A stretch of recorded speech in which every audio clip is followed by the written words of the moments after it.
Pirate Blast for the Wii. Yes, can you believe it? Another pirate-themed game. I think at this point, the Wii seems to just attract certain game styles. I really see a great deal of minigame collections, game show titles, and pirate-themed games. This is one of those titles where I had no idea what I was getting into going in. I saw this game called Pirate Blast, and I said to myself, yep, that sounds like a game I need to review. Personally, I expected it to be a minigame collection. Imagine my surprise when I found it was an on-the-rails shooter. And I actually got pretty excited to play it, mainly because it wasn't another minigame collection for the Wii. Hooray for that! My excitement didn't last that long when I found out the game only had one gun, and it was a water hose, and a very long one at that. I mean, seriously, how long is that hose? You keep moving through this level pulling this thing along with you. At what point do you run out of hose? My only guess is that it's actually a water gun, but acts more like a water hose. Or maybe your character borrowed Mario's water blaster from Mario Sunshine, as it works the same way. You have a certain level of water, and when it runs out, you hold the pointer down and press the fire button to reload. You also have water balloons that you can use against the pirates, and those were very useful, especially in the later levels. But other than that, there is no change in the weapons that you use or its effectiveness. Now you might be saying, so pirates are afraid of the water? How does that make sense? Oh, or maybe they're just afraid to take a bath, and that's why squirting them with water hurts them. No, actually all the pirates and monkeys are animatronic characters in a theme park who have all gone crazy. That's right, I said all of them. Not just one or two, but all of them. It's like my nightmare all over again. Alone in a theme park, looking out of the corner of my eye at some lifelike animatronic creature, smiling and laughing, and knowing that if I turn around, they might jump out at me and... Sorry.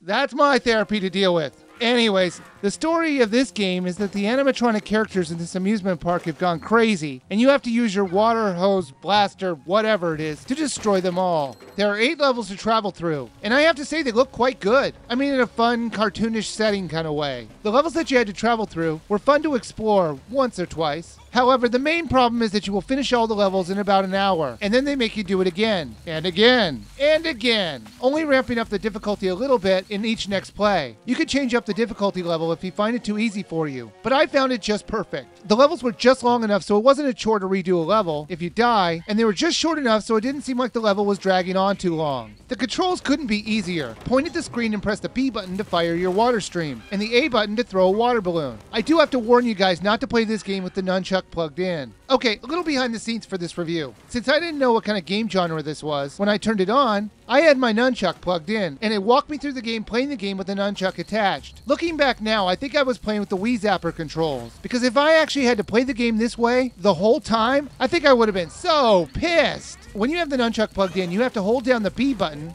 and press the Z button in order to fire your water blaster. And you hold the B button down and press the C button to fire a water balloon. I can't tell you how tired my finger was getting after playing this game for 30 minutes this way. Even if this control scheme is for the Wii Zapper, why on earth do you need to hold down the B button? It's totally pointless. At the 30-minute point, I got so frustrated and tired, I grabbed a rubber band and wrapped it around the B button so I wouldn't have to hold it anymore. Whoever came up with this control scheme should get a talking to. It's ridiculous and totally overcomplicated for no reason. When you don't have the nunchuck plugged in, the game is way easier to control by just pressing the A or B button. There is a 2-player cooperative mode, which I found alright. It was nice to have the option available if you want to team up with somebody to blow up some pirates and monkeys. Plus, throughout the game there are hidden keys to find. Each key will unlock one of the 3 locked mini-games. However, the games are kind of simple and there's nothing you're going to come back to play, as they were really repetitive and unimpressive. Pirate Blast was okay. It had colorful graphics and simple enough gameplay for kids to enjoy. But the question is it worth playing? I would have to say maybe on this one. It's a pretty shallow shooter that gets repetitive very fast. The different designs and events that happen in each level does make the repetitiveness of shooting one robot after another a bit less obnoxious. But after you do 1 or 2 playthroughs, you're going to get tired of doing the same level over and over again in order to actually finish the game. If you're looking for an on-the-rails shooter that's simple to pick up and play and has no bloodshed, then this title is for you. And I think you should rent it. Anyone else, you should probably just skip it.